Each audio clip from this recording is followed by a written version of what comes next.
کھاتے رہے، سارا دن اسی طرح گزر گیا۔ خیال آیا کہ وضو سارا کر لوں، میدان فرات پر گئے، 500 کا لشکر چھوڑ کر بھاگ گیا۔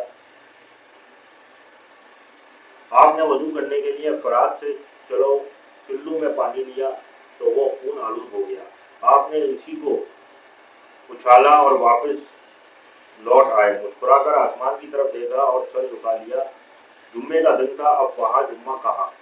نماز ظہر وقت آیا، فرمانے لگے یزید یوں کچھ دیر رک جاؤ تاکہ اللہ کی بارگاہ میں 2 سجدے ادا کر لیں، لیکن وہ ظالم یہ مہلت بھی دینے پر تیار نہ۔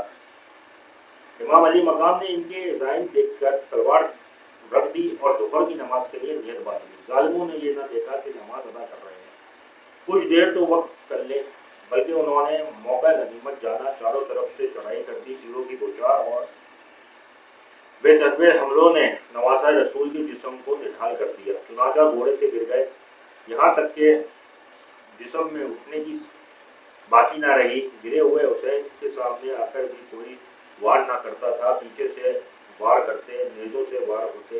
امام حسین صبر و رضا اور توکل کے سہارے مرحلے کامیابی سے طے کر کے شہادت کے اس مقام پر پہنچ گئے جس کی رفعت و عظمت کو کوئی نہیں پا سکتا۔ ان کی روح کو تقشیاں فلک نے ایک جلوس کی صورت میں حضور فیضی پہنچانے کے لیے تمام انتظامات مکمل کر لیے تھے۔ ادھر روح قبض انصری سے پرواز کرنے لگی، ادھر ہائی بیٹی سے ندا آئی، حسین اب آ جا، تو نے صبر کو کمال عطا کر دیا، استقامت کو انتہا تک پہنچا دیا ہے، امت مصطفیٰ کا سر اونچا کر دیا ہے۔ حسین آج سے تیرے اقتدام کو بنائے الہ قرار دے دیا جائے گا، اے حسین اب آجا، اے روح طاہر۔ برج جنت کے دروازے کھول دیے گئے، نانا جان استقبال کے لیے کھڑے ہیں، اے حسین تم نے میرا سر پکڑ سے بلند کر دیا ہے۔ حضرت فاطمہ الزہرا بیٹے کو شاباشی دیتے، علی شیر خدا کے بیٹے کو آپ کیوں کہتے ہیں؟ امام علی مقام کی روح پاک اس طرح ہجوم ملکہ میں اللہ کی بارگاہ میں باریاب ہوتی ہے اور عزت پاتی ہے، آپ کا سر تن سے جدا کر دیا جاتا ہے۔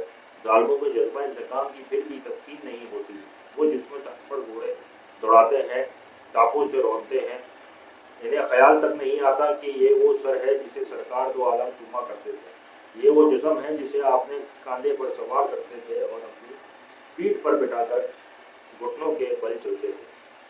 صوفی ہر قسم کے احساسات سے عاری تھے، انسانیت کو خیر آباد کہہ چکے تھے اور ایسی درنگی پر اتر آئے تھے جس پر درنگی بھی شرماتی ہے۔ امام حسین کے سر اقدس کے علاوہ انہوں نے باقی بہتر افراد کے سر بھی جسموں سے علیحدہ کیے، ان کا جلوس نکالا اور ان کے ساتھ وہاں رسول کی باپردہ حیادار خواتین کو لے کر ابن زیاد کے دربار کی طرف روانہ ہوئے۔ کوفے میں اس فرید ابن زیاد کا دربار لگا ہوا تھا کہ یہ جلوس وہاں پہنچ گیا۔ پھر کیا ہوا؟ حضرت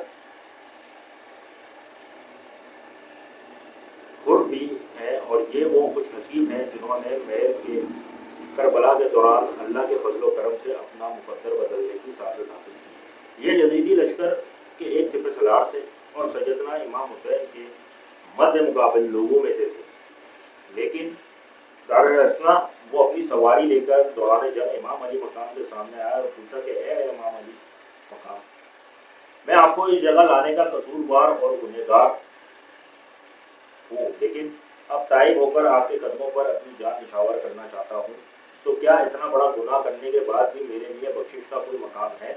امام علی مقام نے فرمایا توبہ کا دروازہ کھلا ہے، اب بھی اگر تو باطل پرستی اور ظلم و ستم کا ساتھ دینے سے بعد آ جائے اور رائے حق اختیار کر لے تو آتش دوزخ سے نجات حاصل کر سکتا ہے اور دائمی عذاب سے آزاد ہو سکتا ہے۔ حضرت خود نے جب یہ سنا تو یزیدی لشکر کا ساتھ چھوڑ کر امام پاک کے ساتھیوں میں شامل ہو گئے۔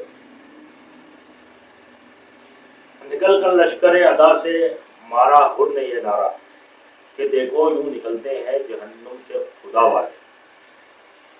اہل بیت کرام کے ساتھ اپنی وفاداری کا ثبوت فراہم کرتے ہوئے میدان کربلا میں جام شہادت نوش کی۔ اس قسم کی نامور شخصیات کی شہادت کی تفصیلات بہت زیادہ ہیں، ہم ان سے گریز کرتے ہیں۔ نصف مضمون کی طرف آ رہے ہیں اور جو آیت